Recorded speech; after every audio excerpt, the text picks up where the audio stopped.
Which needs to be continued? Veno? Vendayo? Where we have to use which needs to be continued. This is one among those common confusions that persist among candidates while writing an OET letter. So, through this video, we are going to clarify this particular confusion using an example. Let's begin with the very first situation. Suppose, in your case note, it has mentioned that we just provided one medicine to a patient. For example, paracetamol. On such occasion, you are supposed to write he or she according to the gender of the patient. He or she was commenced on paracetamol. Or we can use another verb, for example, prescribed. He or she was prescribed paracetamol, which conveys the meaning we just started off that medicine for the patient. Nothing has mentioned about its future implication.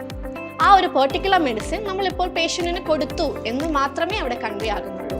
Whether we are continuing it or not is not conveyed through that particular statement. One more time, he or she was commenced on paracetamol. Now moving on to the second point. He or she has been commenced on paracetamol, or he or she has been administered IV paracetamol, which means at this moment, currently, the patient is taking that medicine. Now comes the main point regarding the use of which needs to be continued in an OET letter.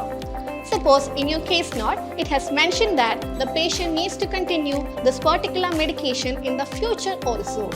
On such occasions, you have to write he or she has been commenced on paracetamol, for example, which needs to be continued.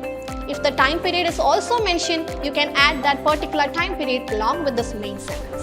So the sentence will be, he or she has been commenced on paracetamol which needs to be continued for 1 week, for example. I hope I have clarified your confusion regarding the use of which needs to be continued in an OET writing. So follow Tiju's Academy for more interesting videos like this. Orappanu Vijayam.